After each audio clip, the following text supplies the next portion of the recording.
Drones over New Jersey. My name is Bill. Welcome to the NightTerrors Weekend Show. Elder Grown has arrived. Welcome, Elder. Oh no, it's Taco says hello to everyone. Welcome to Taco. So we're snowed in. We got like 5 or 6 inches of snow. I have a snowblower. I haven't used it in, I don't know, 3-4 years, something like that. It's in the shed. I pay someone to move my snow. He hasn't arrived yet. All day long. Sometimes it's 2 or 3 days. He's a local guy. He's in my neighborhood. In the past years, he always used to borrow another neighbor's snowblower to do my drive, and then those 2 neighbors had a falling out. And I noticed this year he was shoveling rather than snowblowing. But as another neighbor is his father, I'm wondering why he just doesn't borrow a snowblower from his pop. But I don't know what that situation is. But he waits. It used to be I could hire a kid 15, 20 years ago, you know. I could hire a teenager to do it for dirt cheap. Green Tea says greetings to everyone. 2112 Renee is here as well. Welcome, Renee. David Bryce says good evening. So I haven't been able to get to the mail yet. And I have 2 ice cream scoops coming in. They arrived. They're in the parcel locker where everyone gets their mail, the big lock, the mailboxes on the parcel lockers there. Elder Grown with a contribution. Wow, thank you, Elder. Elder says, boo, snowfall. Hooray, Bill. Thank you, sir. Much appreciated.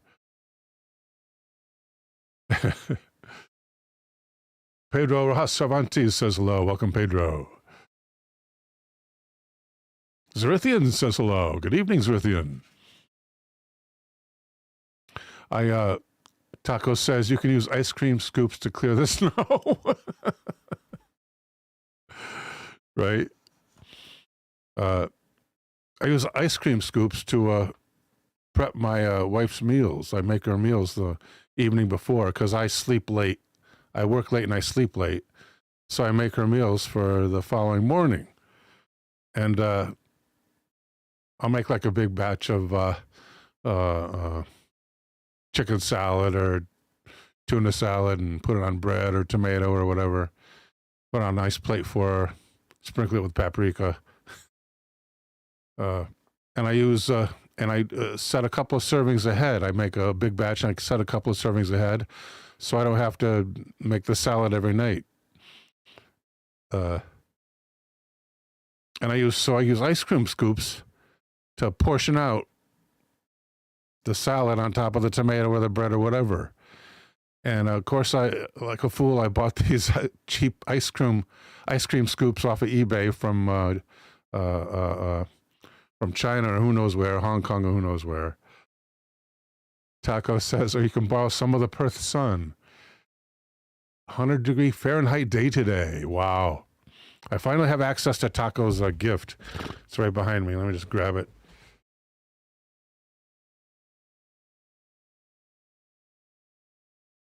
Behind the curtain. Now, Taco mentioned Perth. Oh, there it is, right there. She mentioned Fremantle before. Where's that? Well, I know where Perth is. Oh, there's Fremantle. Fremantle's where the coffee's from. Sure how centered this is. Perth, as you can see, is right under here. This is a nice linen. Thank you, Taco. It's printed on linen. Wow. And Fremantle, of course, down here, right there. So Fremantle and Perth. Thank you, Taco.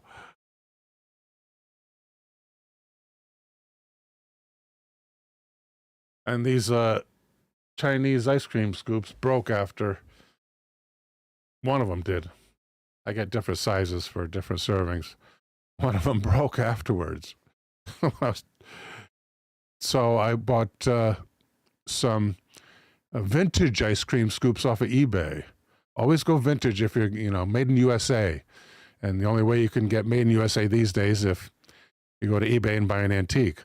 But these are two really nice looking ice cream scoops, and they're stuck out in my parcel locker, which is also snowed in. Or maybe not, I don't even know, because our snow guy hasn't cleared us out yet.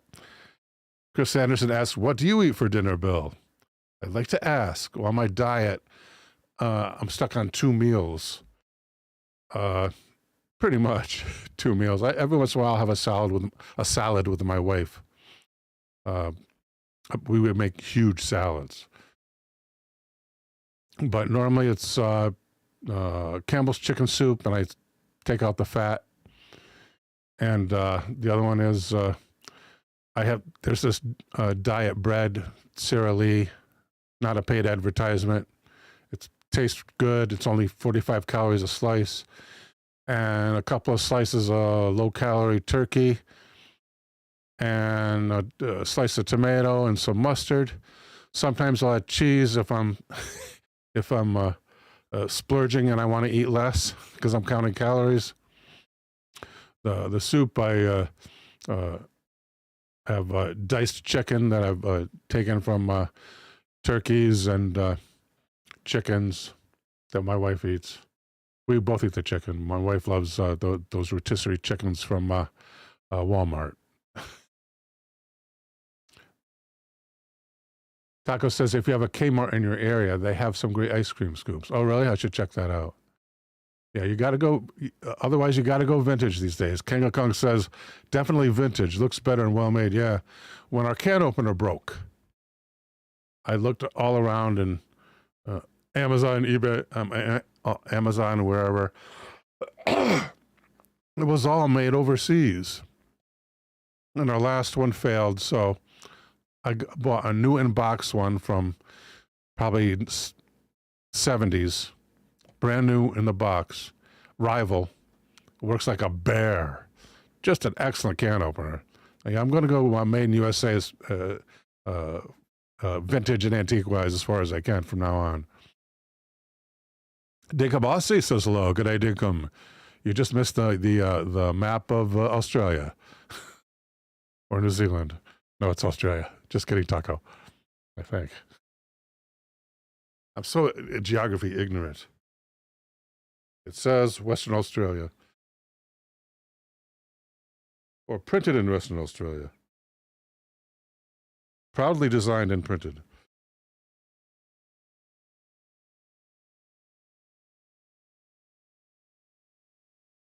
Thank you, King of Kong. Yeah, just in case, I'll show Dinkum here. Printed on linen. It's really nice.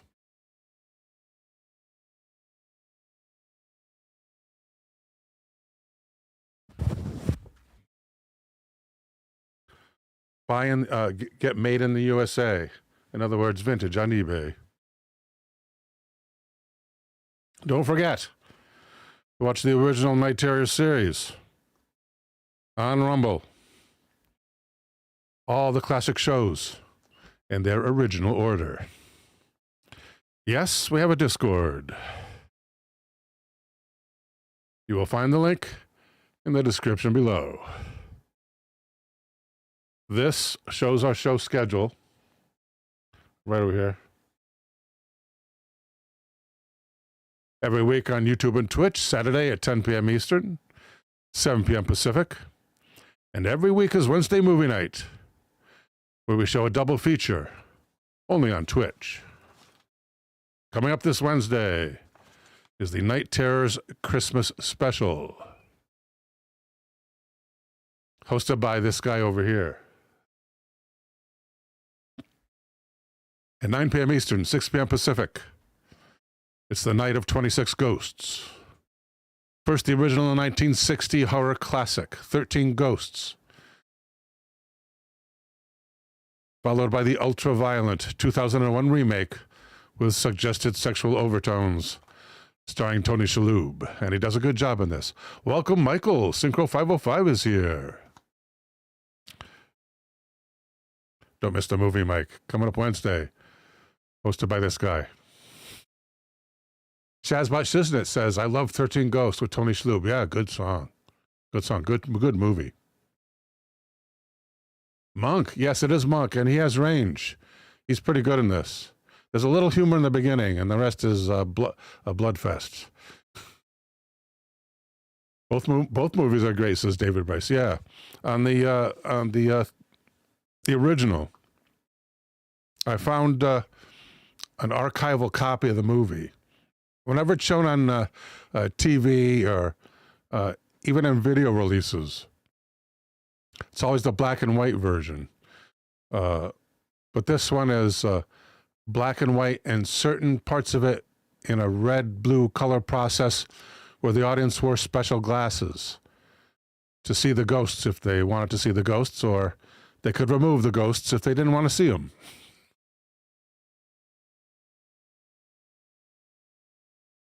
That's coming up. Let's get on to the topic.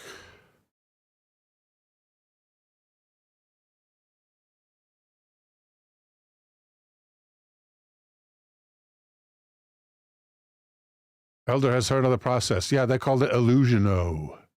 Illusiono. Here at NBCnews.com, the FAA, Federal Aviation Administration, perhaps, issues a temporary ban on drone flight areas of New Jersey and New York City. Residents of both states. Dropping my coffee cups here.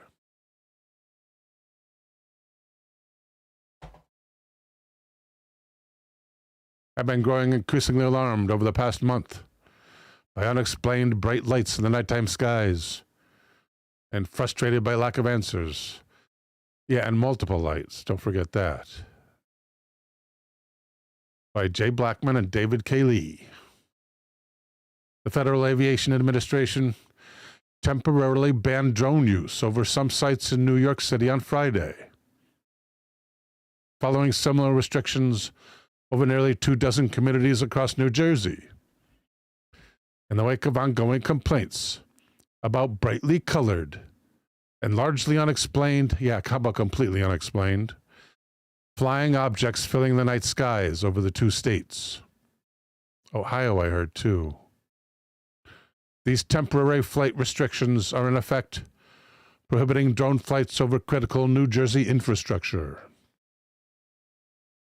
The restrictions, which are set to last until mid-January in both states, cover a huge swath of central and northern New Jersey, the nation's 11th most populous state, 9 million residents. In New York, the country's 4th most popular state, with over 20 million, from whence I broadcast this evening. The bans are being implemented in areas near JFK International Airport, LaGuardia Airport in Queens, and other sites in Brooklyn and Staten Island. Drone prohibitions in Jersey go as far as Hancock's Bridge, as far north as Cedar Grove. Other notable communities include Elizabeth, New Jersey's 4th most populous city, Philadelphia, Pennsylvania neighbor Camden, and the port city of Bayonne. New York Governor Kathy Hochul said the FAA plans to issue TFRs over some of New York's critical infrastructure sites. Hochul said the state has not detected any public safety threats or national security threats, and it will continue to monitor the situation, conferring with Congress to give states the authority and resources they need to manage it. So I guess the states don't have the authority to even follow. Maybe they can follow them. You would think they'd try to follow them and get pictures, right? Dang. Come on, Gov. Thank you, Taco. For about the past month, drones have reportedly been lighting up the night skies with no real explanation who was operating them, and the purpose of the flights. There has been, though, creeping skepticism about whether most of the reports are due to people mistaking stars or routine flights of aircraft. Yeah, but there's one thing about that. There's multiple drones at the same time, they're seeing. Multiple drones at the same time. You're not having military exercises over the state, unless they're not telling us about them. Alarmed New Jersey residents and local politicians have been demanding information about the nightly hovering objects. Hear from beforeitsnews.com, which used to feature my videos from the original series. Don't forget to watch them on Rumble. There's an article by Lisa Haven. What the heck? New Jersey residents claim they have alarming symptoms from the drones. And it's a video, but she does give a short synopsis.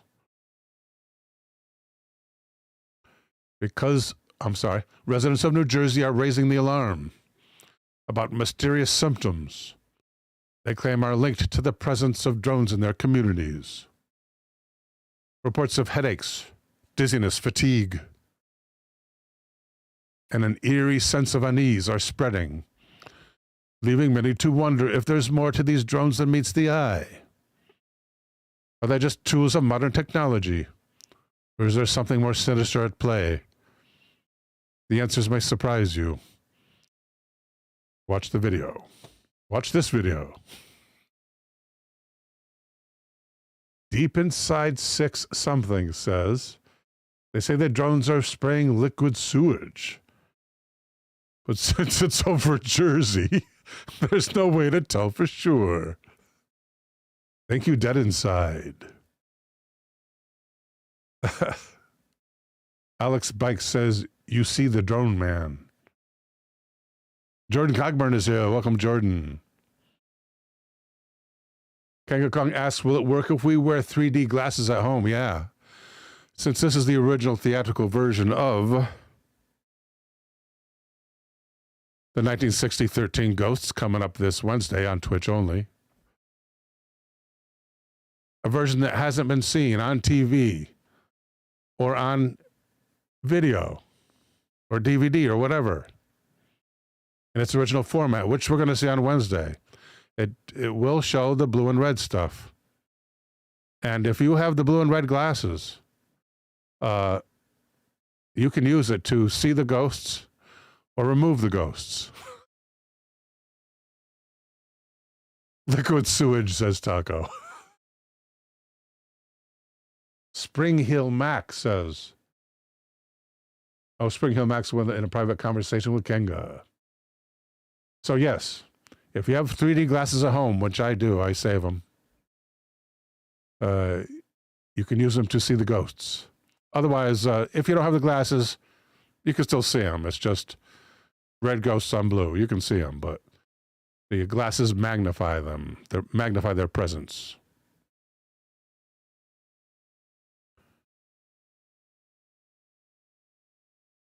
Okay, let's see what we're doing next. We have suggestions. Well, or should we get to more drone stuff? Let's do more drone stuff first.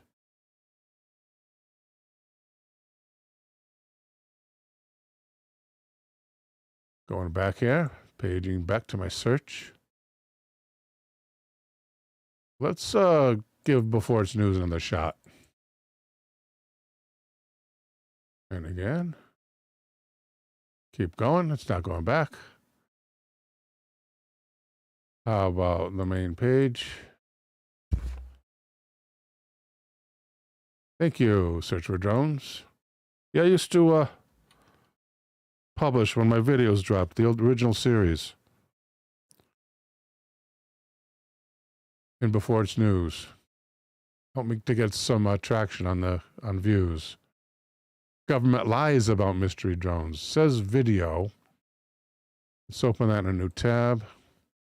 Sometimes it's just a video. U.S. drones got even more terrifying.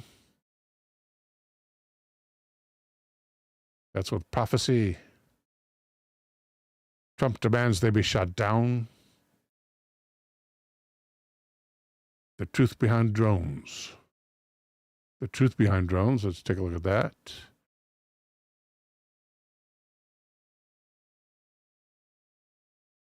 Hard drones breaking.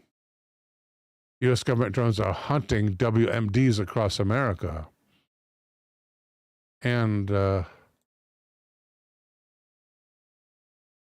not breaking. Next page. The whole secret. Okay, let's check some of these out. We got 5. Let's do one more. 5 minutes ago, Alex Jones leak about the drones. Okay. Government lies. Terrorizing the American people with secret military tech. No pros. U.S. drones looks up more terrifying. No pros. Military intel.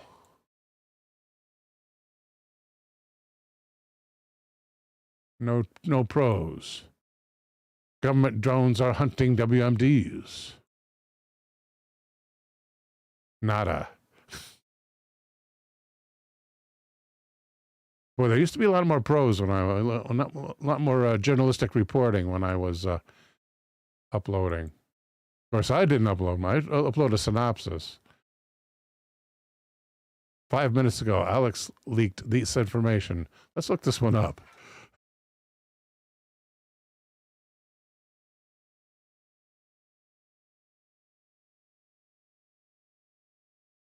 Spring Hill Mac does have old 3D glasses. Nice. Yep. Don't forget to join us on Twitch.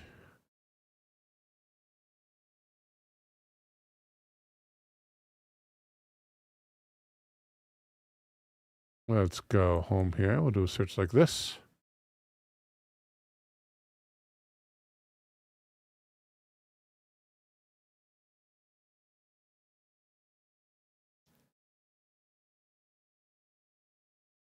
There we go. At the Gazetteer. Cool. Leads us to a story. Of course, because first they take the video from the story, and then it's advertised on before it's news. Alex Jones has dropped a bombshell exposing the chilling truth about the U.S. drone hysteria. Far from being mysterious, these drones are human-made. Their origins and purpose known to the Pentagon. But the real story is far more sinister. This is part of a carefully planned pop-up, a carefully planned psychological operation to control the masses. I have a stick here I can use to get my coat. I am freezing. I'm going to show you guys a little, maybe I'll show you this, guys, to you a little bit later. It is some old footage, some old raw footage of mine. Oh, it's in here. That I ran across recently. And I'm going to go grab that coat. Let's roll this footage. When something interesting going to happen. Let's roll to where something interesting happens. Yeah, there we go. Yeah, let's get me doing the thingy thing. Okay, and display.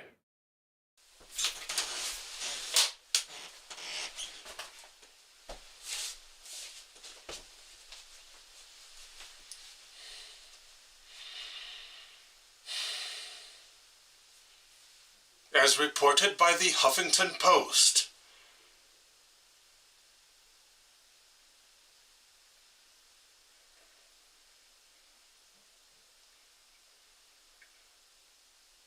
Fran Drescher believes she was abducted by ETs when she was a teenager.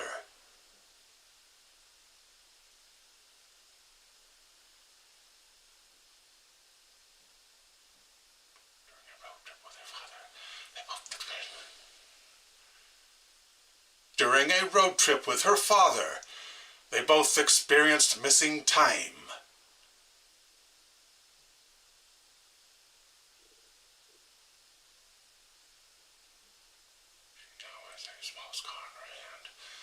size of a penny, according to Drescher. She now has a small scar on her hand, the size of a penny, according to Drescher.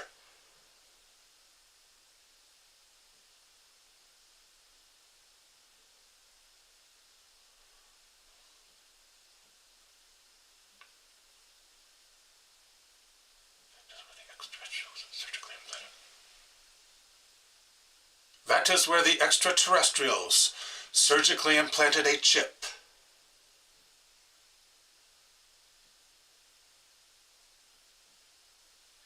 One of these celebrities who claim they were abducted by aliens. She is only one of these celebrities who claim they were abducted by aliens.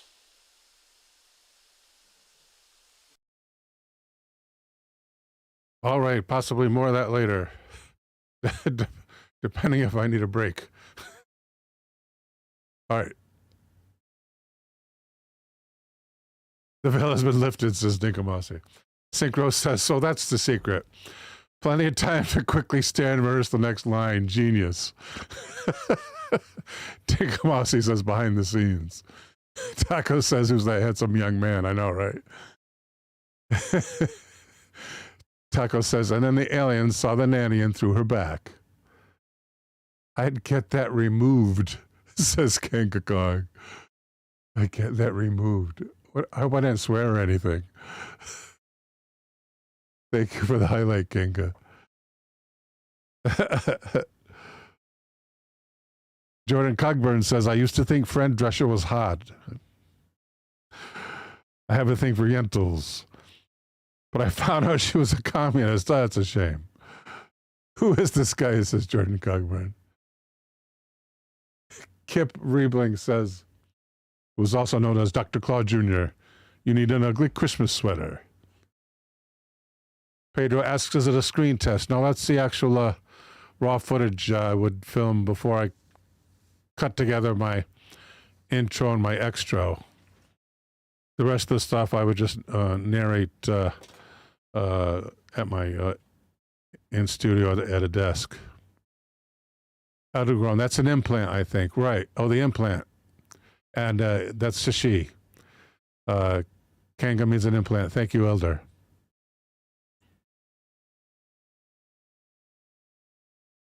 Okay.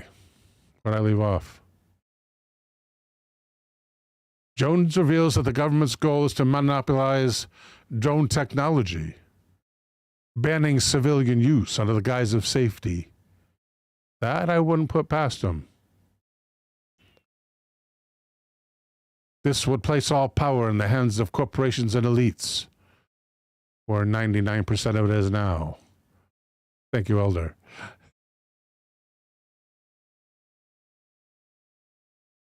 Allowing drones to be used as tools of mass surveillance. The narrative of unidentified drones is nothing more than a smokescreen to push through draconian legislation.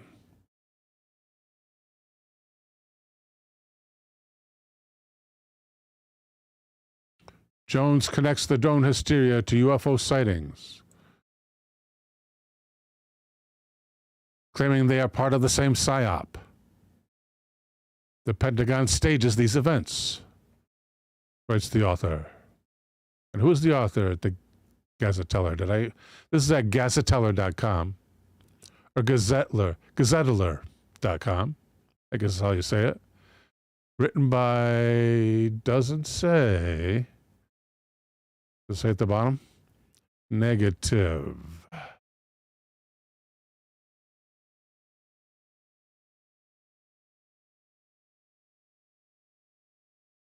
The Pentagon stages these events to manipulate public reception and prepare for the ultimate deception, a fake alien invasion. This staged event, Jones warns, will be used to unite humanity under a one-world government, using fear as the ultimate weapon. Even more disturbing are the claims of secret interdimensional experiments in facilities like the Cube. That I'd like to look into. Let's copy that.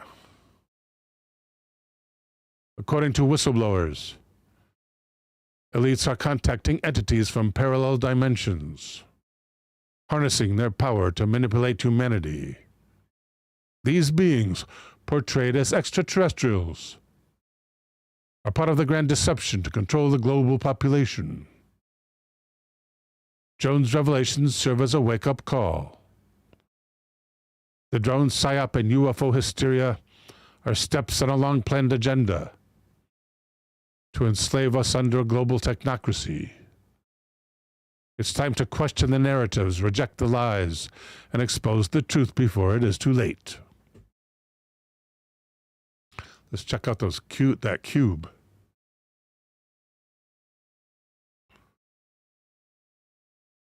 So that's going to be just a regular search, right? Yeah.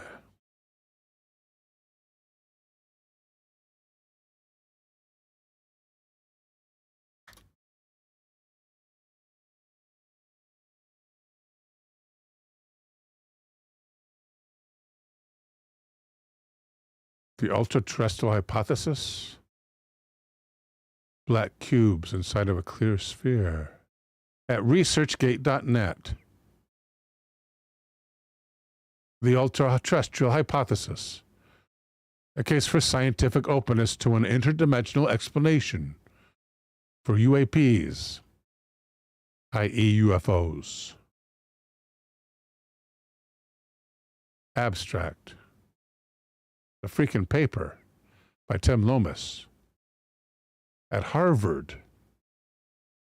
Recent years have seen the increasing public attention regarding UFOs. Hypothesis for such phenomena falls into two classes: a conventional explanation or an extraterrestrial one. Advanced civilization from elsewhere in the cosmos. But there's a third minority class of hypothesis, perhaps an unconventional one, originating on Earth, outside the prevailing consensus view.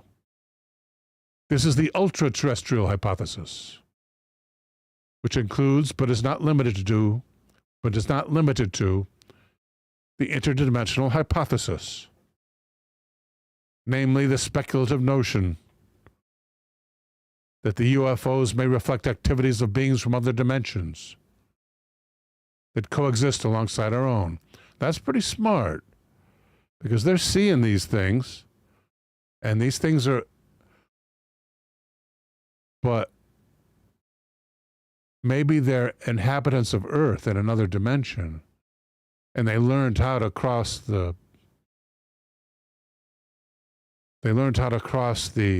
barrier between dimensions. I never thought about that, because supposedly recently, you might have heard about the quad computer chip, or not the quad. It's not called the quad. It's those special calculations. I can't remember the name. Anyway, the new computer chip that uses instead of ones and zeros, an infinite number of possibilities. Quantum. Thank you, Gotcha Man. Oh, by the way, folks, coming up this coming Wednesday on Twitch, 26 Ghosts, hosted by this guy.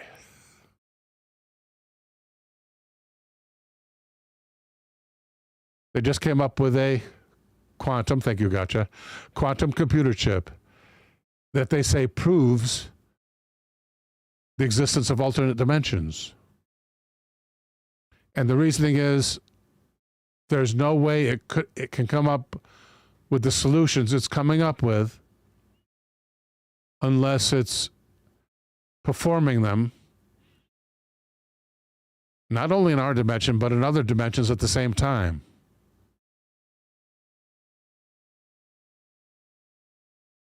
Because you can't travel faster than the speed of light. And the electricity that's flowing through your computer can't travel faster than the speed of light either. I think it's near, though.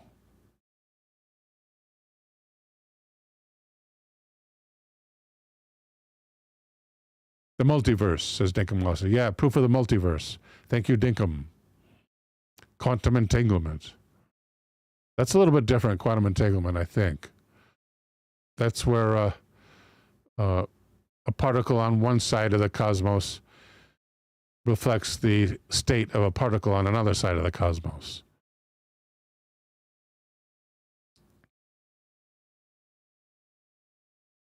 Back to the topic. Actually, it's about time we switch to a viewer topic. I know we have some saved. And that is, first from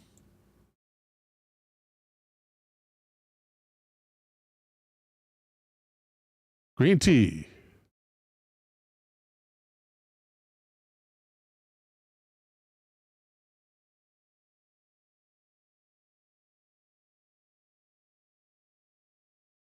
That one we did. Why is that old one still there? How many of these have I done already? And from Green Tea. Okay, this sounds interesting.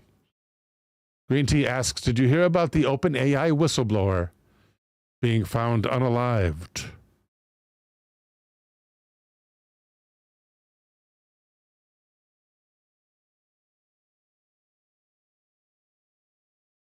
And we'll just change that unalive. Thank you for using that terminology. Dead. Here we go. At the BBC.com. Holy cow. Yeah, let's go for it. Allow Google. Yeah, it's okay.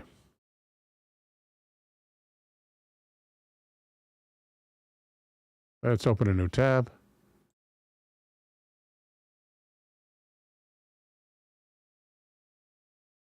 Here at BBC.com, a story by Alice Davies.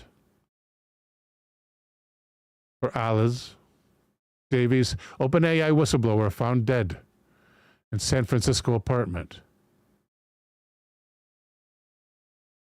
An OpenAI researcher turned whistleblower has been found unalived in an apartment in San Francisco, according to authorities. The body of Sushir Balaji, 26. Casual Kitty says, okay, I'm using YouTube. Twitch is being weird tonight. There must be a big streamer doing something tonight. Raising money to buy energy drinks for some poor gamers or something. His body was discovered on 26 November. After police said they received a call asking officers to check on his well-being. The San Francisco Medical Examiner's Office determined his unalivement to be self-harm. We know how suspicious that sounds. And police found no evidence of foul play. In recent months, he has publicly spoken out against AI company OpenAI and their practices. OpenAI has been fighting a number of lawsuits relating to the way it gathers information. In other words, from you and me.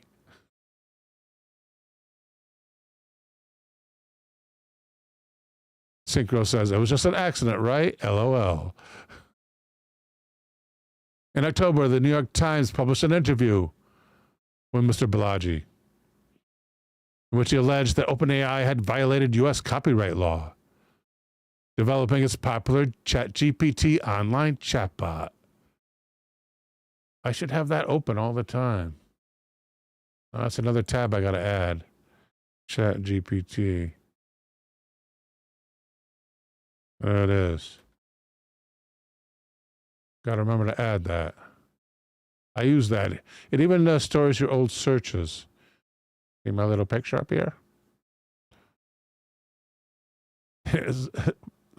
Example searches. Demons in AI communication. You can call these back up.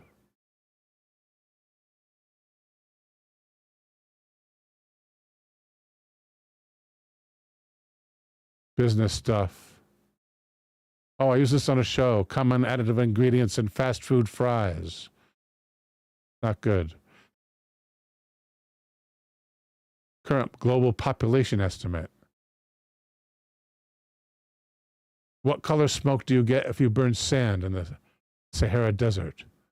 That was for the show about a nuclear explosion, a possible nuclear explosion happening in the Sahara. And they described the color of the smoke, and evidently it matched what is listed here. Another old show.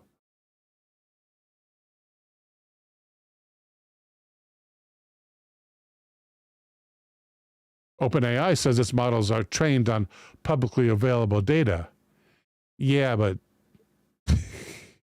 the new movie at the Strand is publicly available too. Or let's say a movie on HBO. I'm old. Movie on HBO is new. I can't be showing that here. That's copyright infringement. I can't be using it to make videos. Mr. Balaji left the company in August, telling the Times he had since been working on personal projects.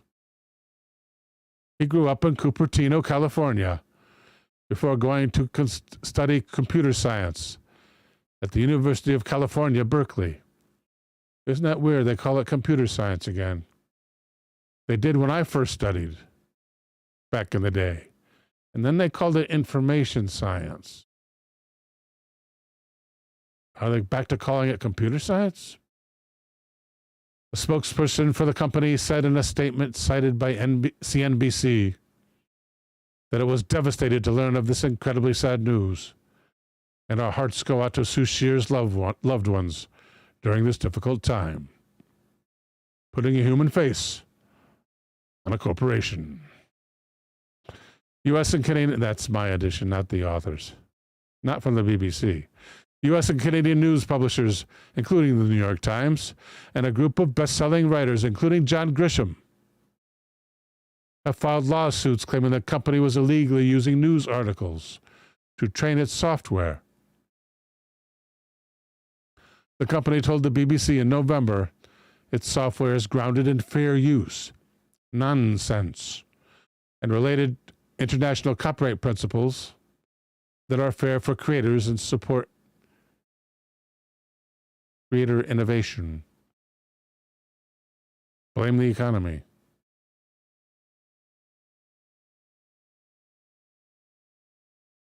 Kanga Kong says, Cupertino, I went to college at. It's 2 cities over. Cool.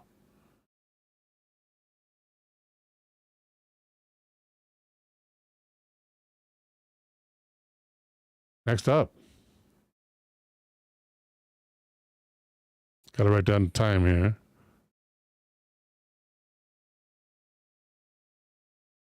Who from? From Green Tea. Let me move the old ones over here. Okay.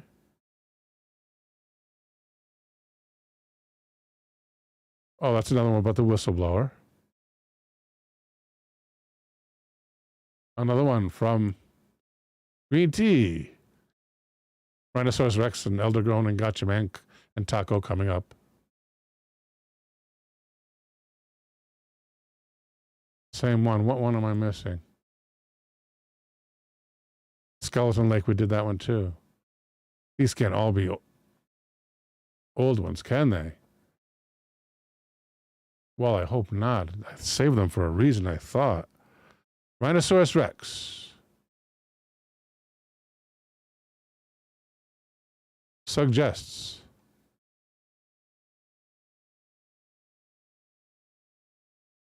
Have you done anything on the Sheepsquatch of the Appalachians?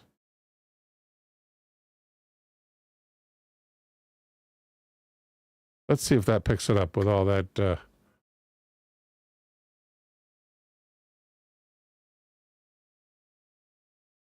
sheep's what?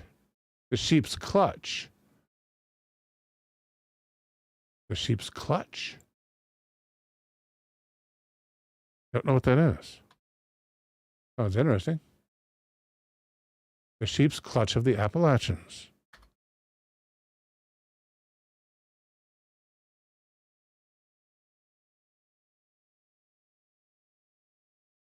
Twisting Roads. Appalachian Theater of High. Country Christmas Carol.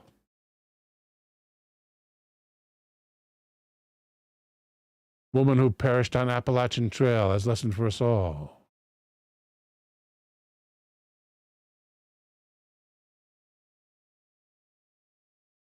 That can't be the original one, right? Let's see what the original suggestion from Rhino Rex is.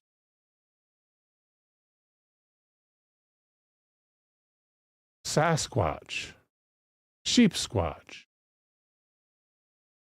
That must have been the dragon. Sheepsquatch. That makes more sense. Squatch. There we go. There it is. Cryptozoology. At Paranormal Coffee.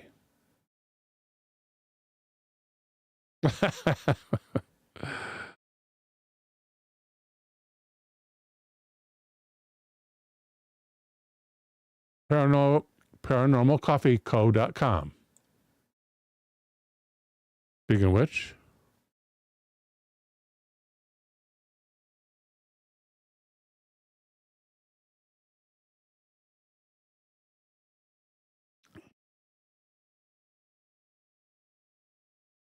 Peter Simpson says, one thing I do know is everyone's droning on and on. Invisible sippy cup, right?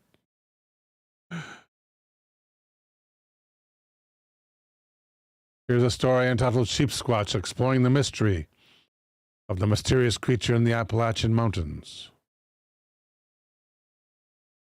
Where is it? Just a picture?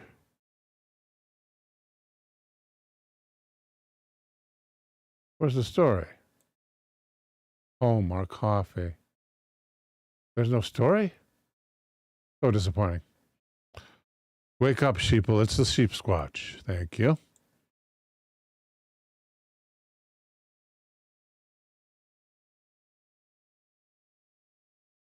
Elder says, as if there's only one mysterious creature in those mountains. Wake up, sheeple. It's the Sheepsquatch by J.M. Plumley at jmplumley.com. Mr. Plumley begins. Once upon a time in the low mountains of West Virginia, a former Navy seaman decided to eat some mushrooms he found on the forest floor. The man, Edward Rollins, was in that forest to hunt for either the Mothman or a UFO. But after his choice of snack, he was in for a greater treat. Out of the woods came a bipedal creature the size of a bear, with matted white woolly fur, the curved horns of a goat, and hands like a raccoon. This monstrosity, half sheep, half squatch, knelt at the edge of a nearby creek to lap at the water. One could presume that if Ed were hunting for supernatural stuff, he would have had some sort of camera. But no. The creature reeked of sulfur. Ed could smell it from where he hid. When it finally stood up to lumber away, he bolted to his car, and the legend of the Sheepsquatch began. The Sheepsquatch was spotted several times thereafter, and not just by people using adult substances. Other encounters cast it as a sort of roided-out version of Baphomet, 8 feet tall, a head half that wide, fangs, frightening speed, and a humanoid scream. One might say screech. The same year that Ed had his little encounter, the Sheepsquatch startled a pair of children playing in their backyard, and later, a group of women driving on the icy roads of the area famous for all the Mothman business. In both cases, it got spooked and ran away, leaving broken branches in its wake. All of this was in 94. By 95, the Squatch became angry enough at people interrupting its business that it started to get aggressive.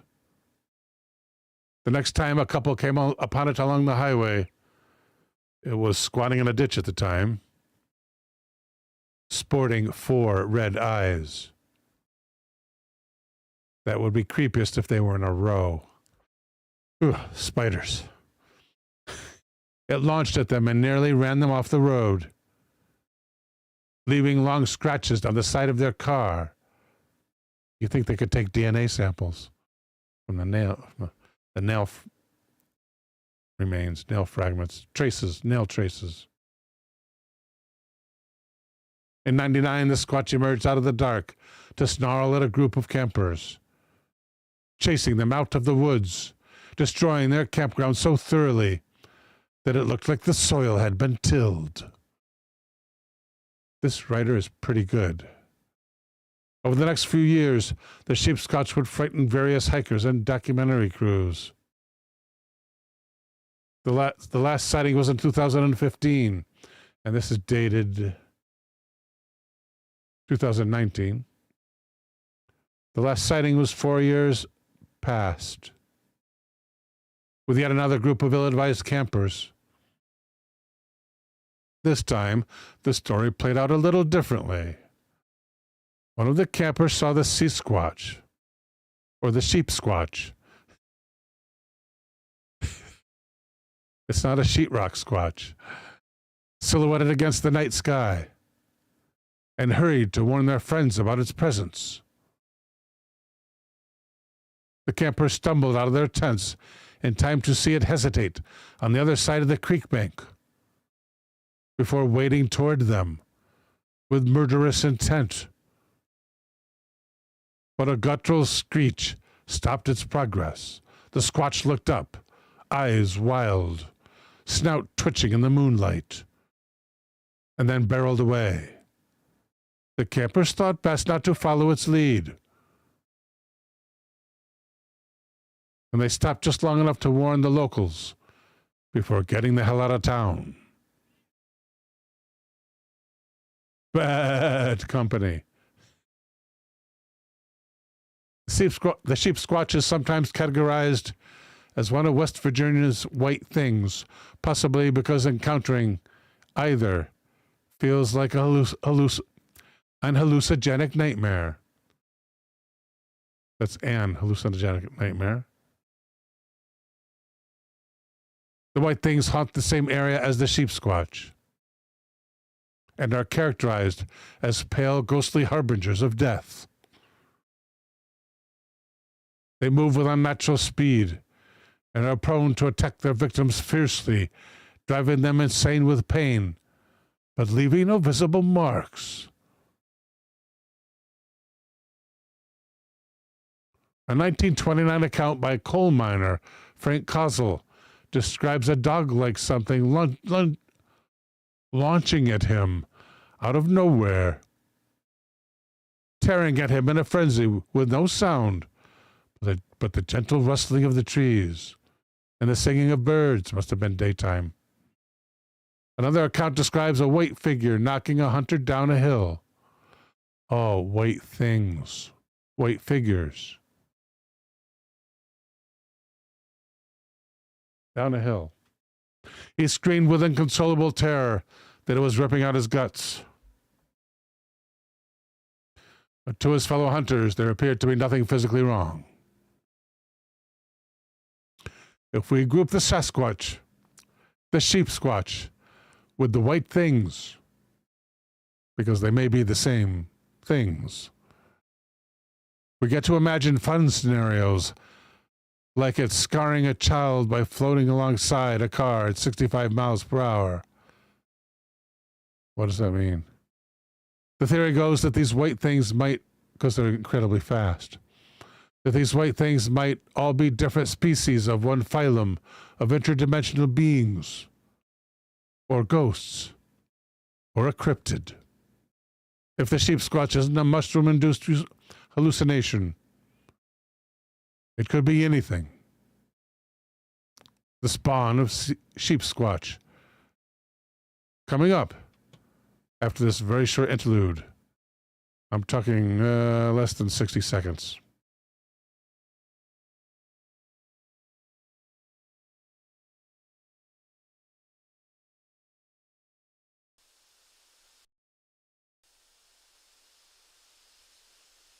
That was right. Okay, good.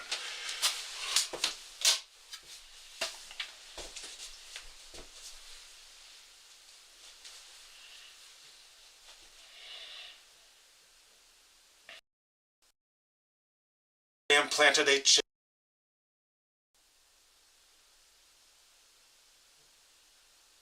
She is only one of the celebrities who claim they were abducted by aliens.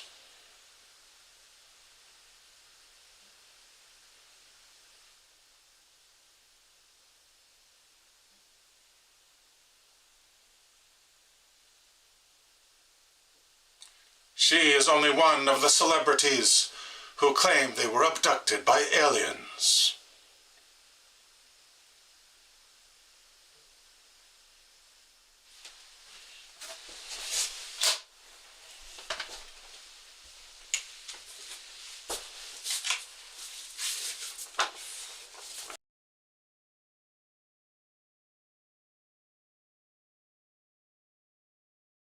Serious Bill is serious, says Elder. That's Tara's world-class cool, says Synchro. Thank you, Synchro. That stare is coming up in the Night Terrors Christmas special movie night.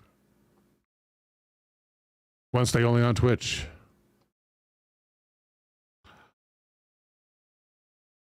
Dinkamasi says, wake up, Bill, and buy him a coffee. Seriously. Thank you, Dinkum. Kegakung asks, what the hell is that name? Sheepsquatch? It's bothersome to the ears. Peter Simpson says, grandmother. Regardless of where the Sheepsquatch came from, it has inspired some excellent creative activity. One gem comes in the form of a book, elegantly titled Sheepsquatch, with sheep in white letters and squatch in messy bloody red, and featuring some of the best cover art the author has ever seen. The book appears to be one in a series of vapid vixen horror romance, authored by the subtly pen-named Ironic. I tried to buy a copy, but alas, they are no longer for sale. On a slightly more mainstream scale, Fallout 76, an online role-playing game, included a sheer terror Wild Appalachia update that features the Sheepsquatch stealing a character's brother. From the pictures the author has seen, the designers have elected to remove some of the Sheepsquatch's skin for more dramatic effect. So it's a skinned Sheepsquatch. Partially skinned Sheepsquatch.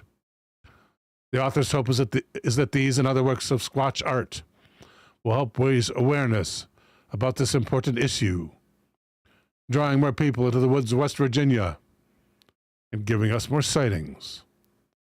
Until then, you will just have to stay put. You, of course, being EWE. Digamasi says, I bet Sheepsquatch chops taste great.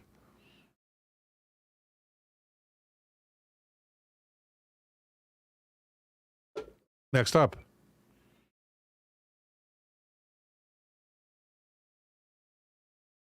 From... Oh, what am I doing wrong here? That's the right place.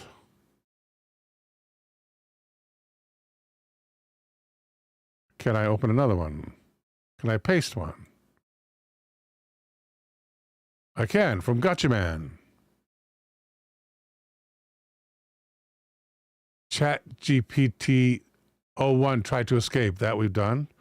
Oh, I'm sorry these are so old, these suggestions. From Eldergrown.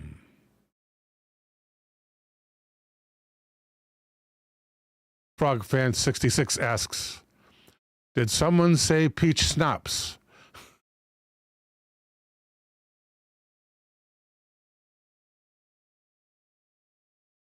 From Elder, very interesting, sir. The girl who fell 6 miles. At 11 o'clock even. Girl fell. And he has a link at damninteresting.com. Thank you, Elder.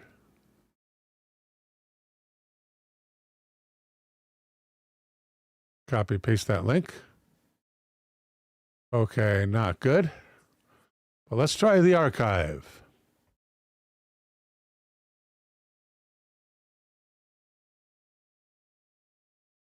That's the Internet Archive, folks. Also known as the Internet Archive Wayback Machine. Shades of Mr. Peabody.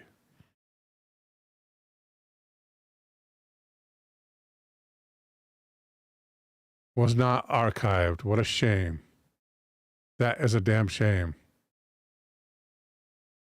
Is that the right? Yeah, that's right. Let's see if we can go to the website and search for it.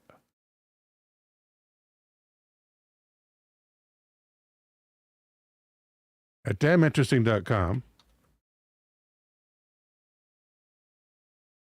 Science, History, and Psychology since 2005. Where's the search? There's the search. Girl fell.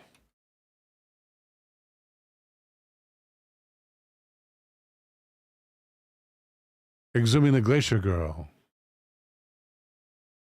How about girl, gotta look at the edit again.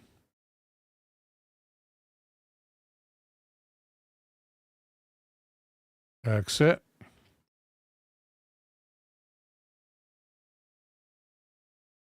From Elder. Girl who fell. Oh. Was that the URL I put in? Let's try again, and then we'll look for... Search on 6 miles.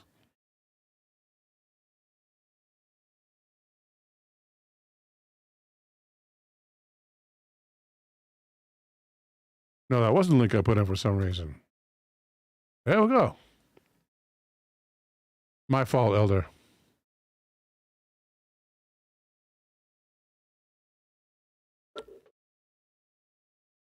Written by Alan Bellows.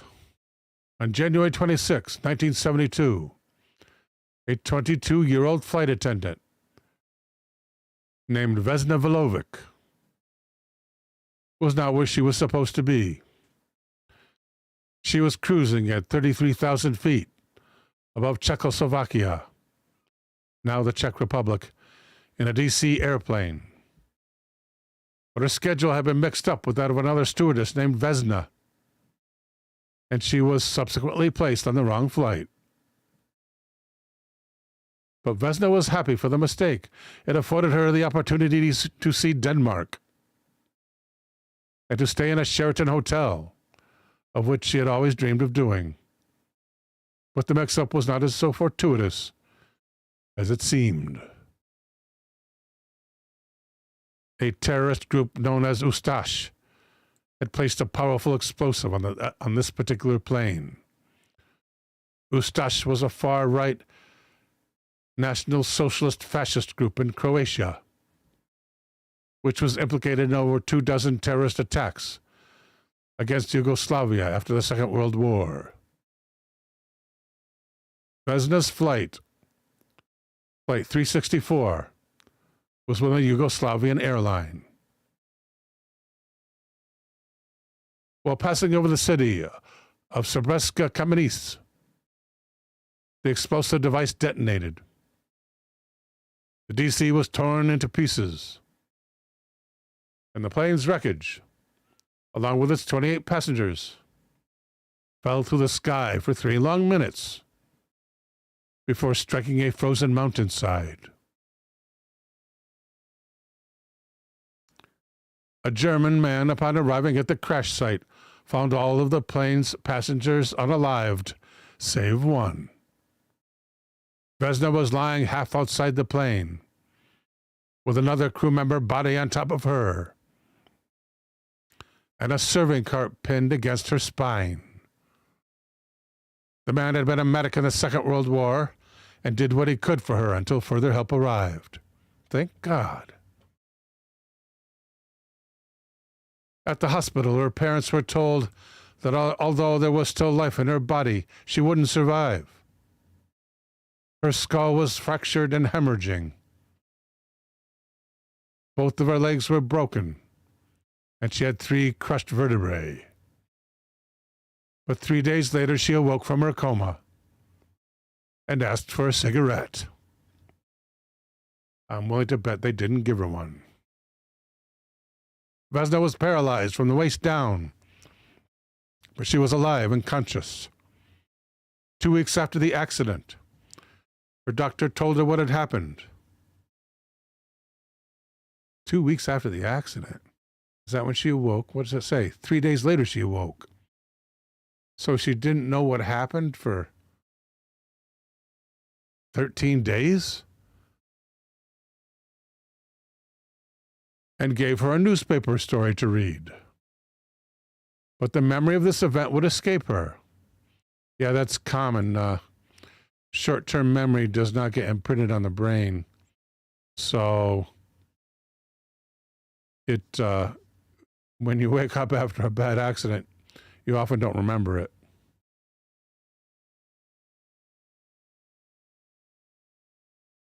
As did everything escape her from 1 hour before the accident to 1 month after due to amnesia. 1 month after. Another question. So she had amnesia for a month after. I don't understand. Later, she underwent surgery that restored movement to her left leg. And a month after that, she regained movement in her right. Eventually, she was able to walk again. By the following September, she was eager to go back to work. But to avoid publicity, the airline gave her a desk job. She never suffered any psychological trauma as the result of this incident,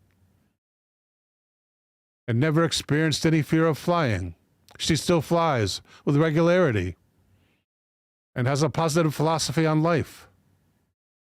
Quote, I believe we are masters of our lives. We hold all the cards, and it is up to us to use them right. End quote.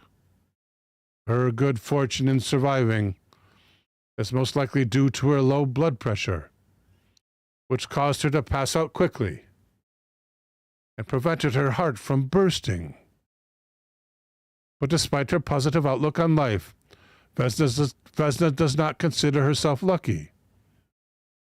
30 years after the crash, she said to Philip Baum in an interview, I'm not lucky. Everybody thinks I'm lucky, but they're mistaken. If I were lucky, I would never have had this accident, and my mother and father would be alive. The accident ruined their lives too. That's horrible. Just the worry, right? Aging people.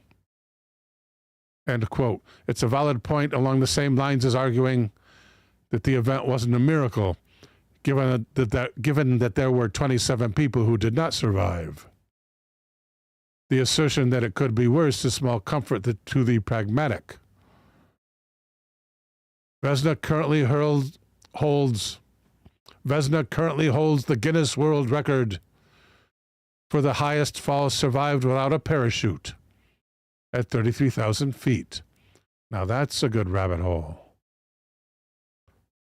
Falls survived without a parachute.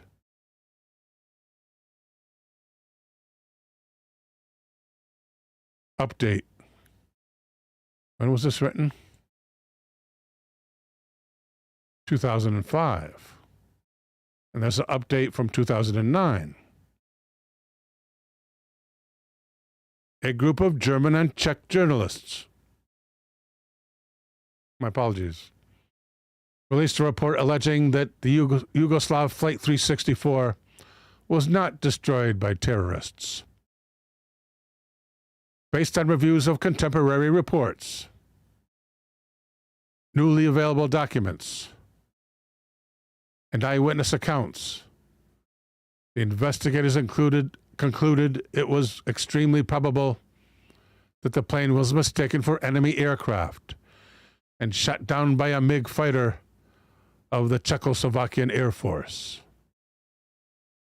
Czech military experts dismissed the report as a conspiracy theory, noting that hundreds of soldiers would have known this truth, yet none of them have come forward in decades. Further, the West German Air Force would have detected the intercepting fighter jets. Interesting stuff. Good job, Elder.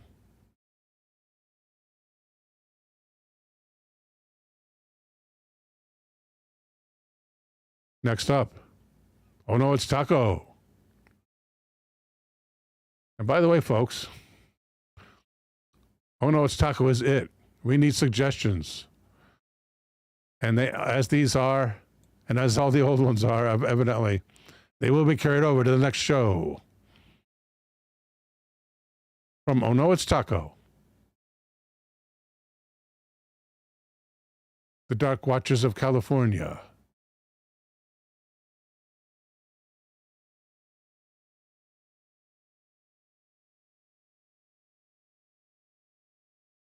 Dark Watchers, I'm writing here slowly with my ballpoint pen. Got to provide those chapters.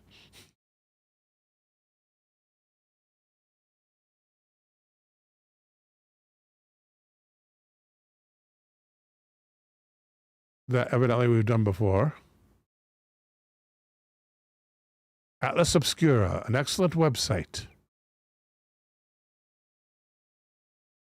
Usually a little brief, so we'll do another or two.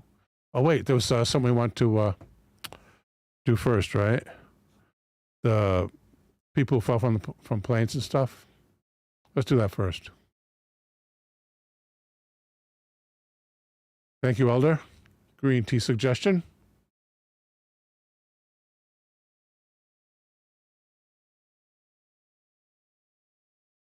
And we'll save that one.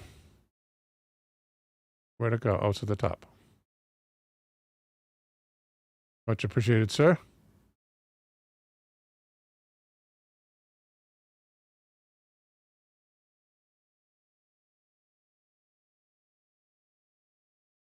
And I opened it in a new tab, didn't I? I did not open it in a new tab, or I did. I did not. Oh, I was going to do falling first. Okay. There's the new tab.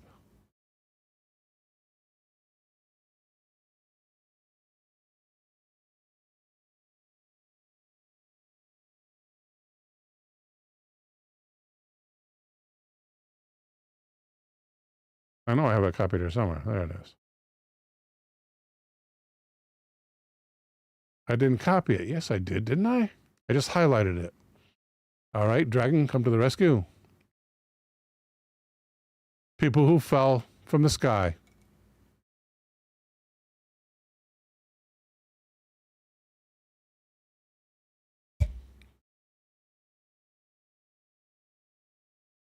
It's also a rock band. No, an album by the American rock band Mindfunk.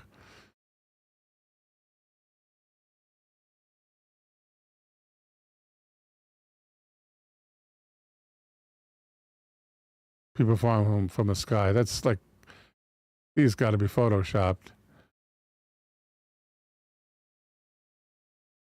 I don't see a parachute here in this chick. Unless it's on her butt, and I don't think so.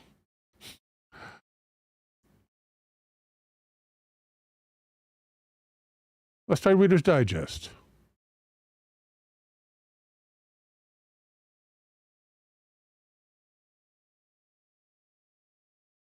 Survival stories, at rd.com.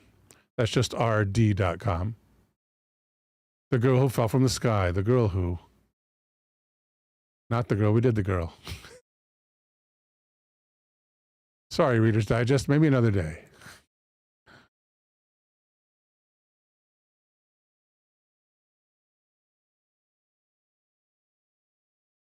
Highest falls people survived. Statista.com.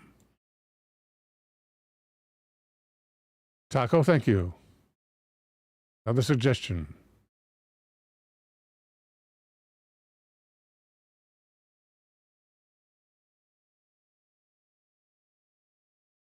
Got it. Adjust cookie settings. Oh, great. 4 categories. Necessary cookies. Functional. Good. Inactive, inactive, inactive. Accept. Oh, confirm. There have been some incredible instances of people falling out of airplanes without parachutes. Green Tea says, that would be pretty suspicious if they were taking pictures of someone actually falling without a parachute and they didn't latch onto them instead of help them float down. Of people falling out of airplanes without parachutes and surviving. Take the story of Alan McGee.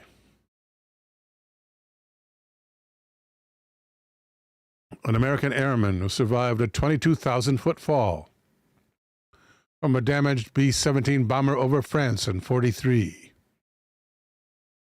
Thrown clear of the aircraft and rendered unconscious, he fell 4 miles before crashing through the glass roof of the Saint Nazaire train station, shattering it and miraculously surviving with severe injuries. The all-time record for surviving the highest fall without a parachute belongs to Yugoslavian flight attendant Vesna Vulovic. Soviet Air Force Lieutenant Ivan Kisov. I'm not kidding. Ivan Kisov. And the Royal Air Force Sergeant Nicholas Alkamad also survived in similar circumstances as Vesna's, thrown clear of bombers in the Second World War before landing in a mixture of snow and trees. Remarkably, Alkamad only suffered a sprained leg after falling 18,000 feet. So they're not like Vesna. The following infographic provides a list of known occasions when people survived extremely high falls without a parachute.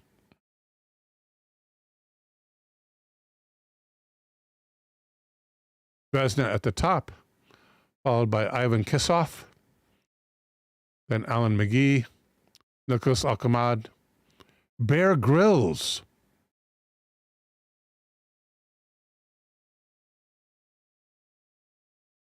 known to TV fans, Christine McKenzie, Julianne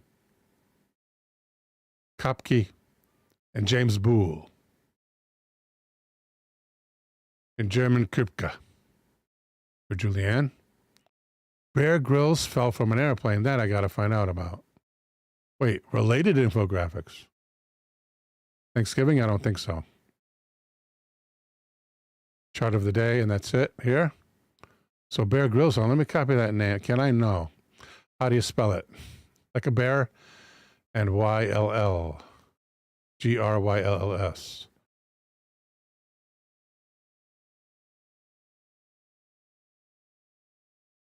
And I'll have to correct the spelling of the dragon. Bear Grylls.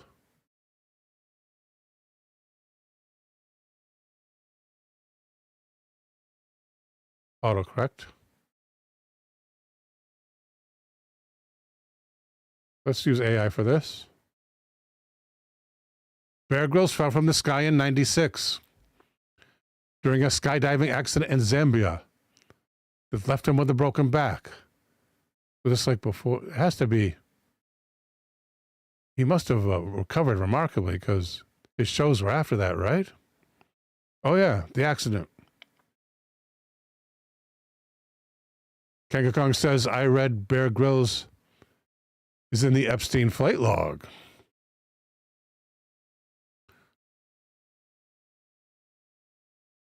Grills was 21 years old, and hopefully only once. And then he decided, no, in an SAS training exercise, when his parachute failed to open at 16,000 feet, he landed on his back, fracturing 3 vertebrae in his spine.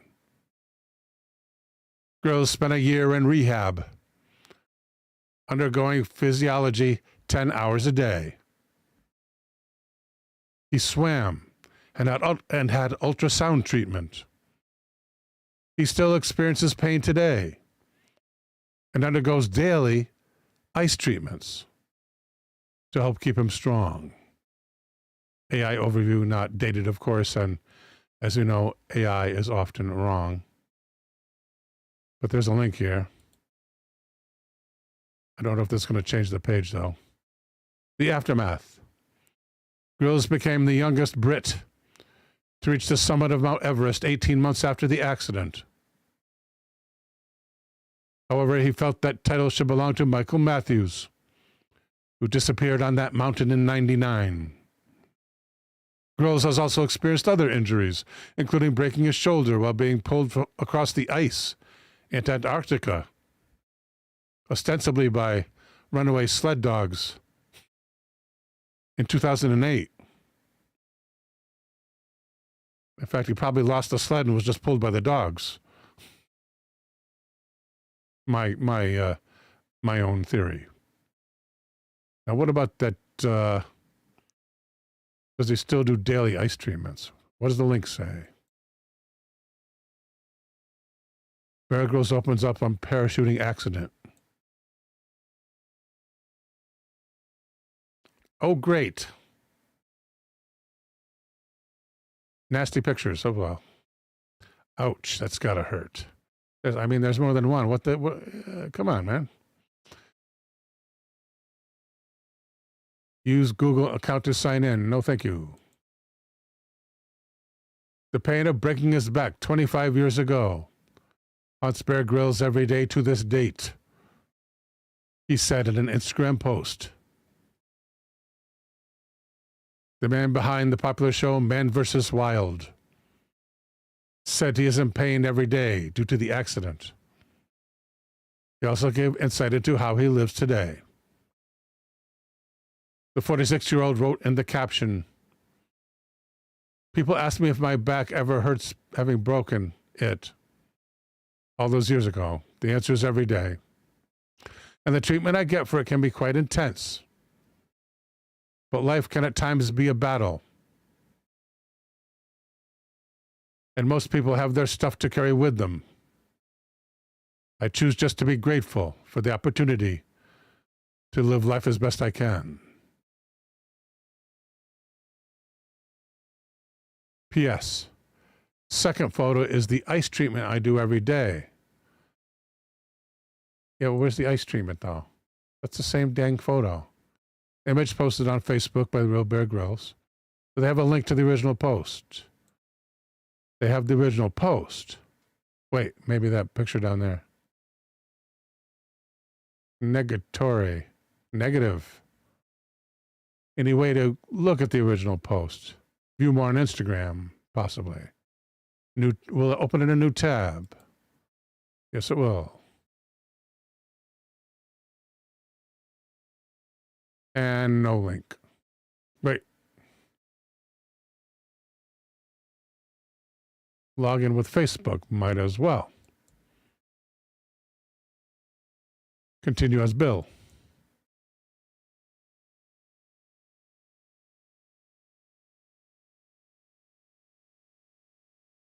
Taco says, "Man versus Wild, my fat butt. He had an entire camera crew with him. Phony." Elder agrees that's why Les Stroud was the real deal. Did everything himself alone.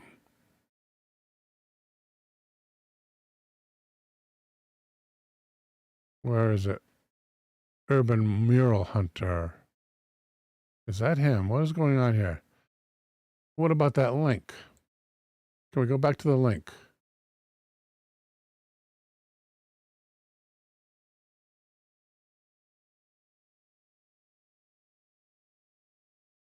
There we go. It's not going to go to the post, though, is it? No, apparently not. And there's got to be 4 million of these here. Okay, that question answered. Next, the Dark Watches of California.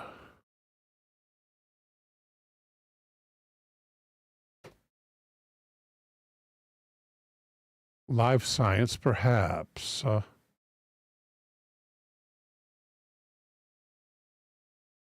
SF Gate we've seen.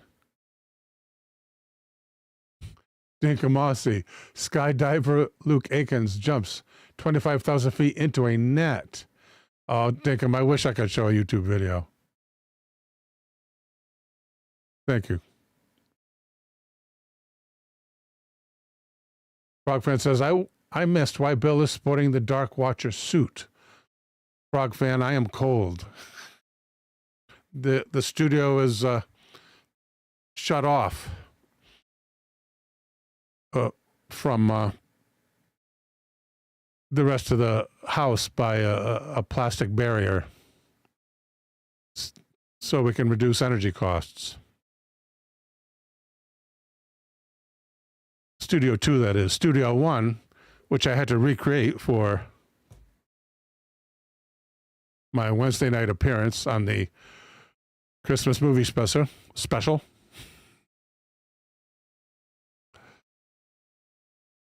That's in a part of the house that has heat. And the people ask me why I never wear the suit anymore. Part of it is because Studio 1 was completely dismantled. And for the Christmas special, only on Twitch, I had to reset up the whole studio. So that took a while. Hopefully, it'll mean more suit appearances in the near future. Dark Watchers.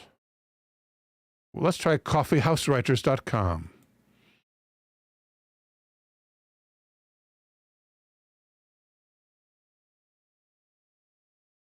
California's Dark Watchers. Written by V.L. Jones.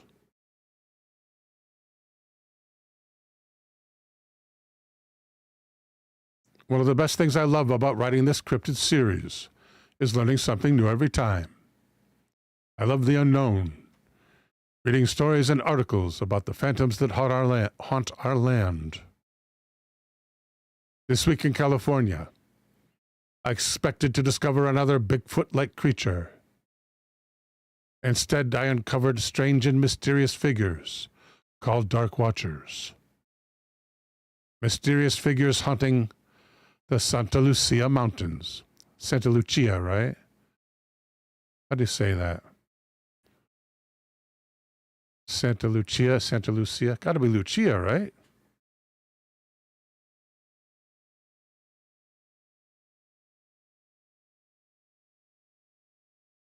How do you pronounce?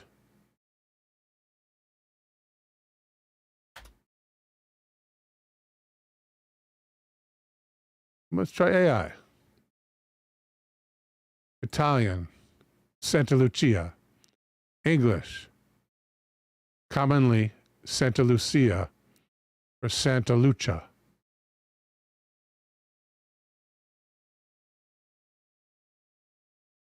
I'm going to say Santa Lucia.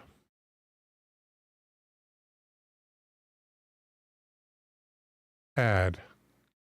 Usually an X up there, not this time. Close. The Dark Watchers lurk in the ancient Santa Lucia Mountains. These mountains started Avila Beach and run through St. Louis Obispo. Sightings of the elusive Dark Watchers continue to Monterey Bay. The giant human-like phantoms are seen only at twilight. Only at twilight. That's right before the sun goes down, and that's the only time they are seen.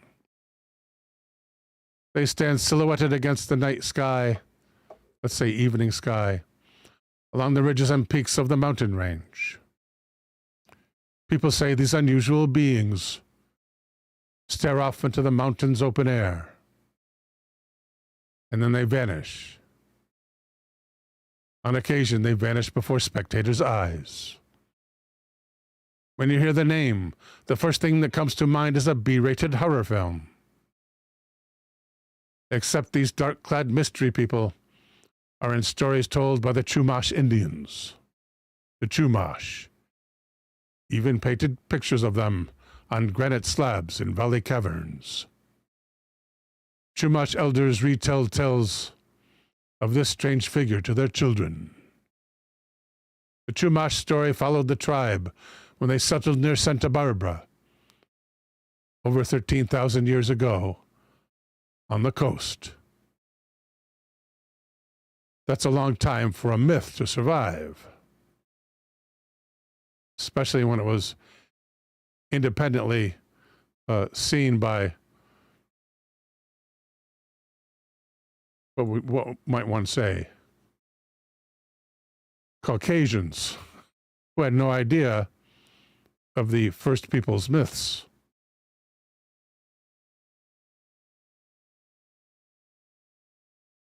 The stretch of mountains follows Carmel Bay to the Kiama River in Monterey for about 140 miles. Santa Lucia got its name in 1602 by a Spanish explorer named Sebastian Vizcaino.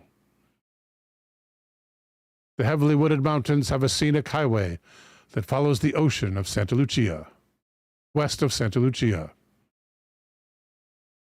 Early Spanish settlers also reported seeing the Dark Watchers. The sightings are always the same.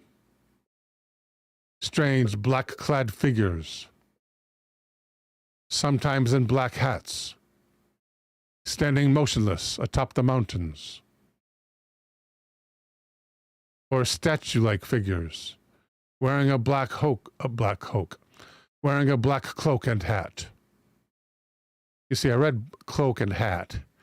I read ahead. So when I speak, I take the H from hat and put it on cloak. Staring off into the distance. Man-like figures silhouetted by the sun's fading light. Talk about creepy, writes the author. Early Spanish settlers dubbed them Los Vigilantes Oscuros. Translating to English is the same. Dark Watchers.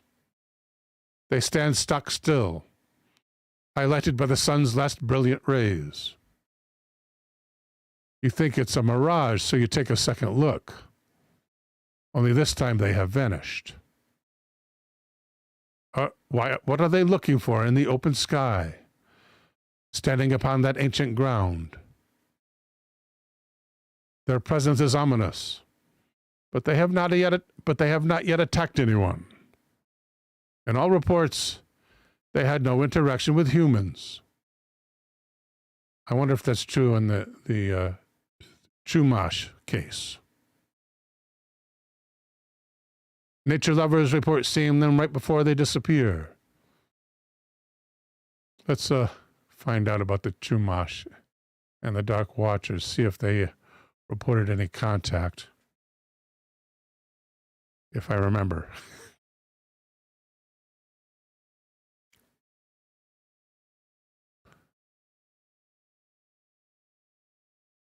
What is fascinating about these mountains is that they are not the only sighting. Other states like Canada, Texas, and Alabama have reported dark-clothed phantoms. Even more interesting is one of Air Force's finest who saw 7 of them in 2011. He was flying north of Vandenberg Air Force Base when he spotted these creepy guys. So they are even lurking in the eastern Sierra Nevada mountains. Excuse me.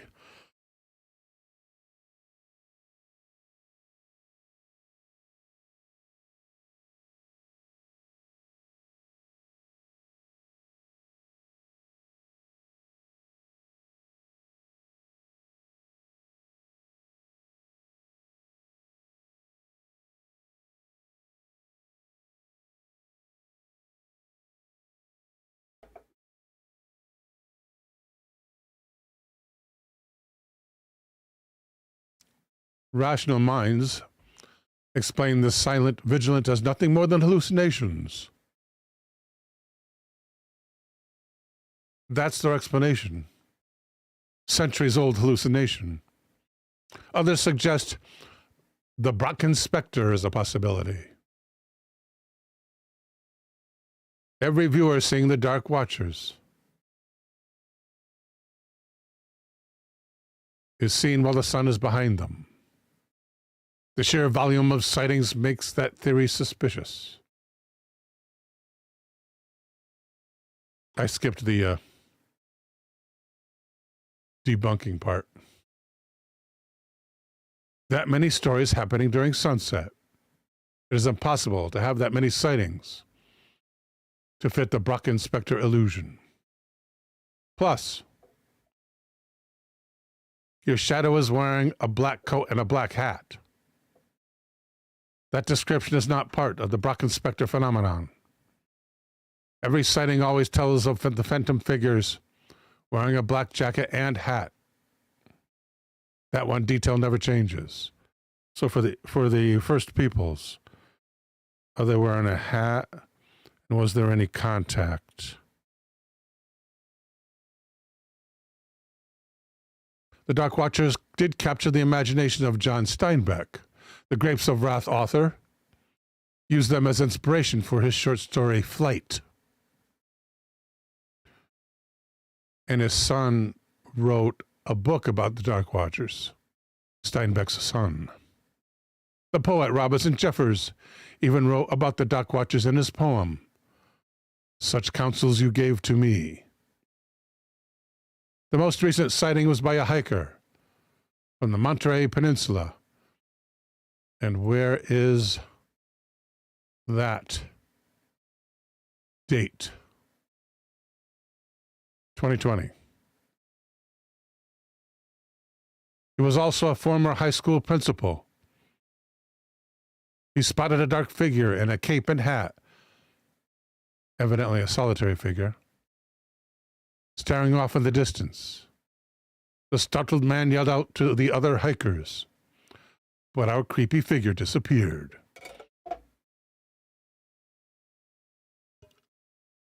The hiker had plenty of time to study our caped sculpture and notice how strange he was acting. It was the unusual behavior that had our hiker calling to his partners. Yeah, what behavior was that? It's supposed to be stock still. Behavior of staring into the distance. If one day you get bored, drive up to Santa Lucia and keep an eye out for the black-garbed sentinel with the blazing sun setting behind him. Okay, those, we used to say Indians. The Dark Watches of,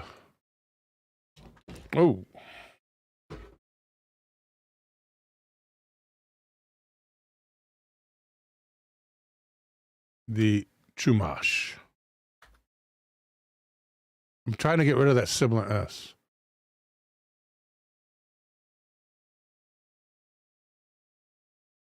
We want to hear a tale here.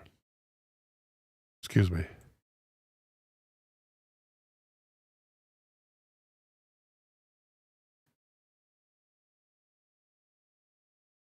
Oh, we never did the Atlas Obscura. Well, I think we covered it. Come on, Chumash, where are you?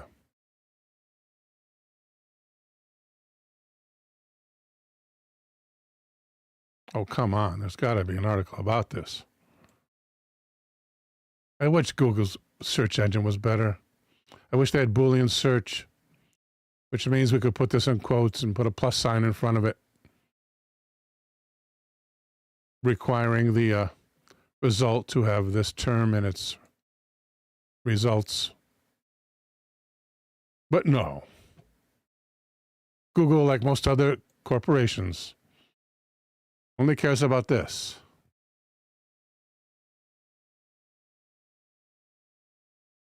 For the people, not so much. Ghost stories. Wait, it says it's not specifically associated with the Chumash here. What do they mean?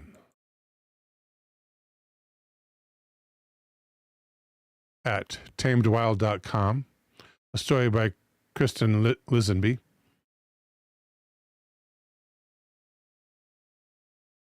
Find Chumash. Find Chum, that ought to get it. Chumash were guardians of the mountains.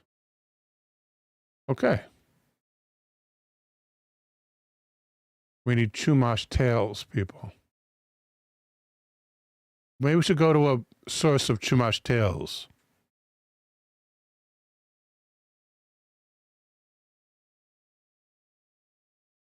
Green Tea says that looked like a can of Wasabi's peas.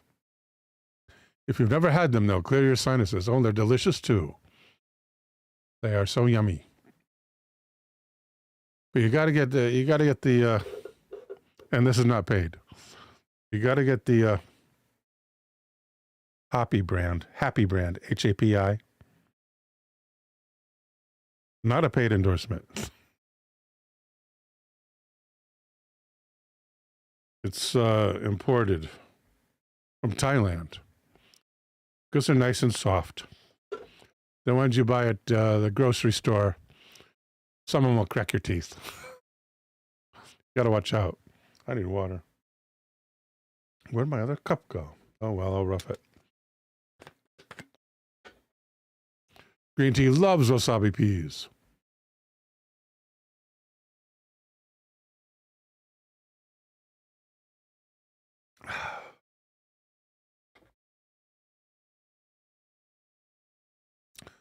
Maybe if we go to Chumash folklore,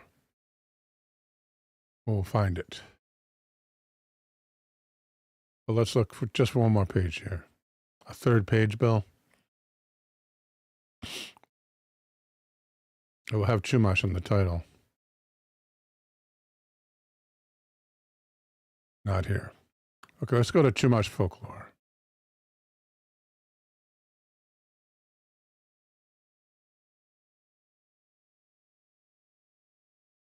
Folklore is not even among the common searches.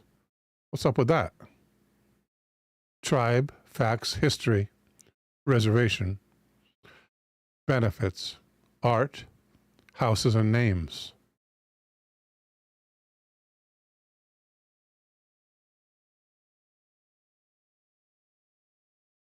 We want a comprehensive account.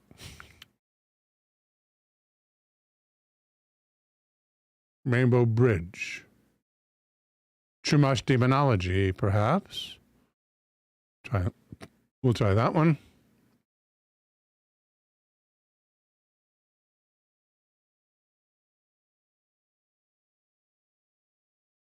Seeds of Creation. Scholarly writings. Legends, myths, and stories. That looks good.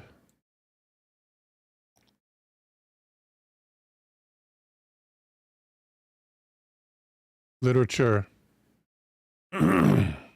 This one's repeated for some reason. Thank you, Google. Not. Creation myth. Stories told in California. That's 3.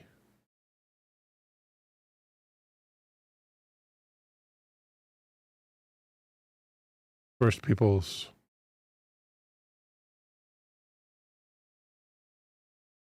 When animals were people. Cave and rock paintings. Wow, I wonder if they did the Dark painting locations. I wonder if they did the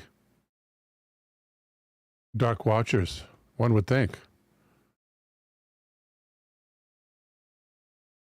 A folklore with physical evidence. Let's see if we can get 3 more real quick here. History. We said folklore, people. We said folklore, Google.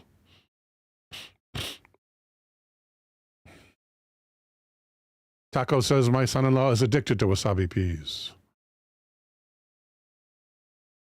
Are they happy?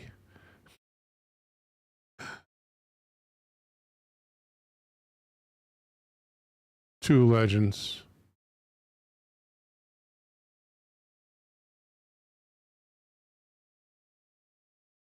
Not easy to get 6 of these. Creation legend.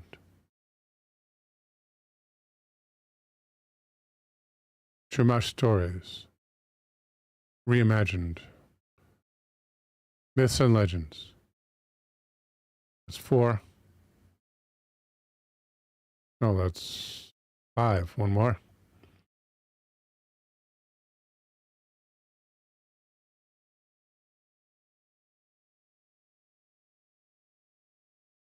Full text of Chumash folklore stories at Internet Archive. I think we hit the mother load.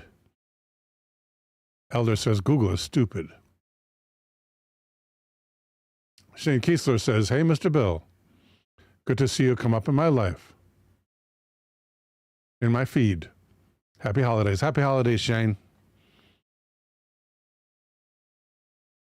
Adapted from a... Oh, good. Can we search? Yeah.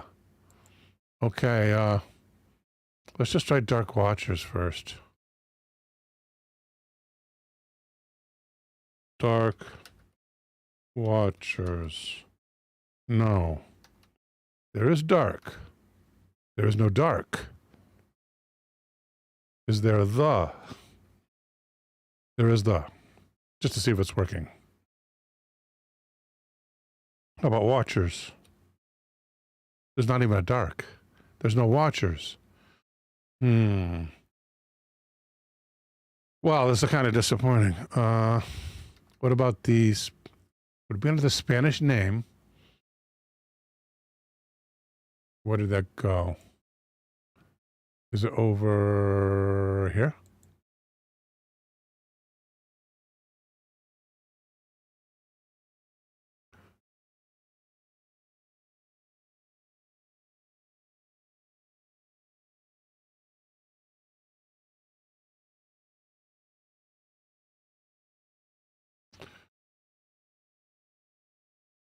Is there a table of contents? Oh, this isn't like all of them. That'd be nice, huh? How about a figure? No. Phantom. Let's get Dragon's help here. Phantom. No.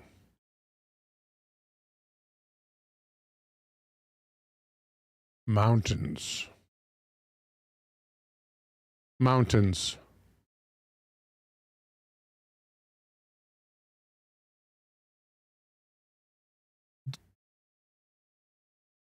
Deer in the mountains. Anything else?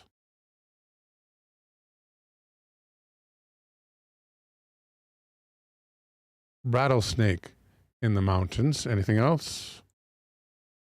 Deer and rattlesnake, that's it. Evidently not here. History and legend.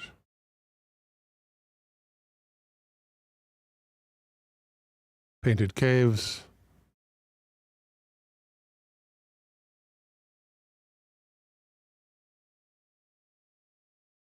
Mountains, right?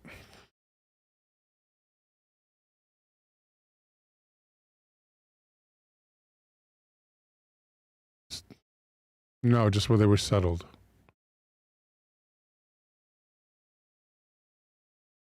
Cave paintings.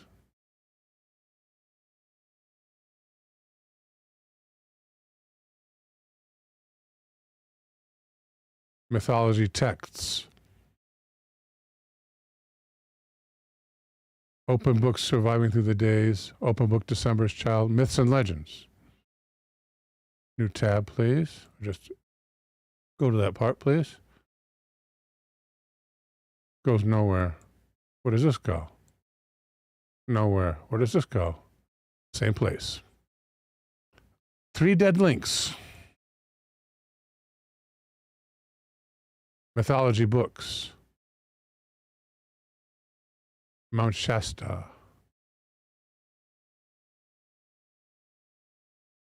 Indian Legends of the Pacific Northwest. That is a live link. In Francais, translate from French to English. Oh, it's just where you can buy the book.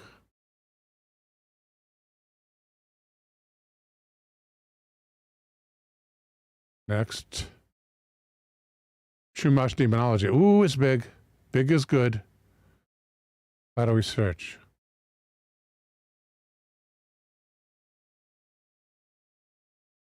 Is it over here?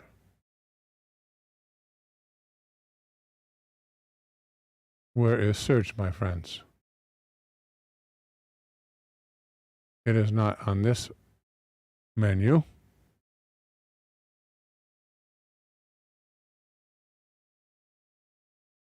Save. Where is search? Control F.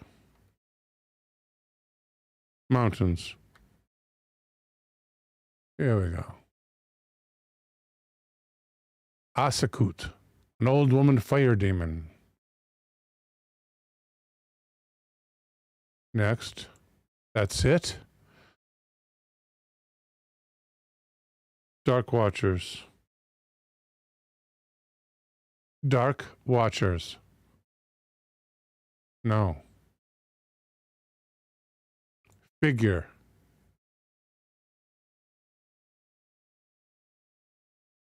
Creator figures. And nothing. I mean, this is long. And the Dark Watcher's got to be a demon, right?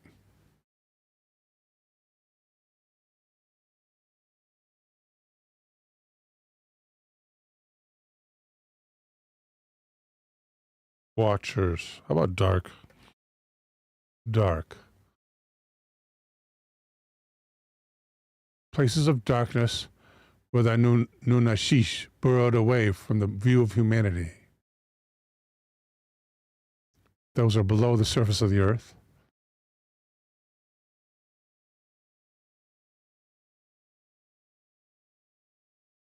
Sunset.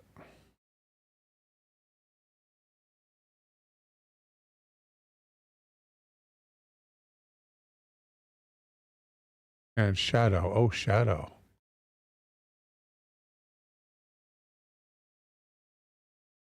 There's a female, no, sea demons, sex demon. Sexual impropriety. Oh, that's what kind of sex?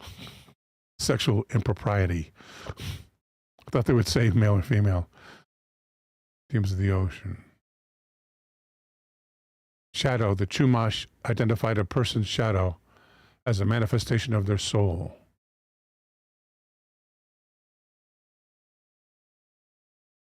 Shadow. And more sunsets. It disappears and has no power. At sunrise it is long. No, that can't be it, right? This is like a glossary. Oh, same thing, no. Shadow.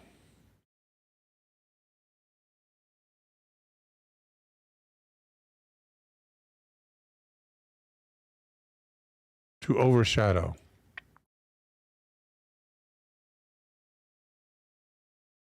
Compare shadow. Oh, so is it all glossary? It's all glossary.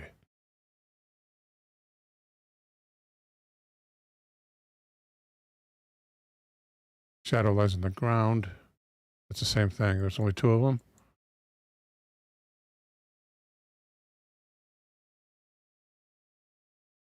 Yeah, that's it. Looks like not. No, thank you. Legends, Myths, and Stories. It's a PDF.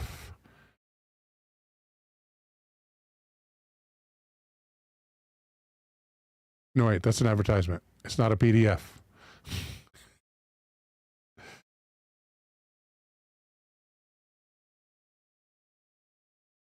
Discord link. Thank you, Elder, for providing the Discord link. Yes, we have a Discord. Link in the description below.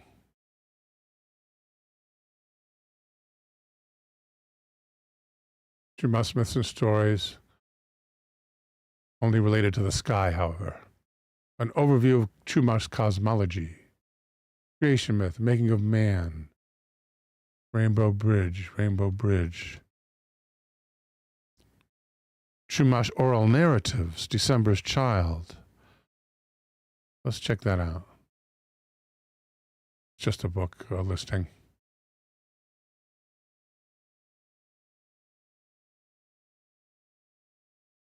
Chumash expressive traditions, religion, language, culture.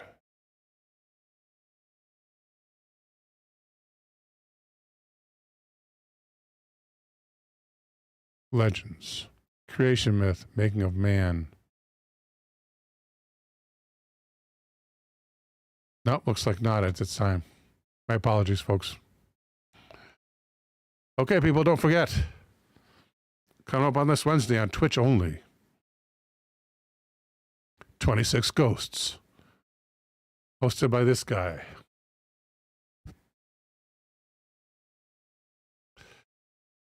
Be there or be square. And if you have 3D glasses, you can use them to accentuate the ghosts in the first movie. That is red and blue.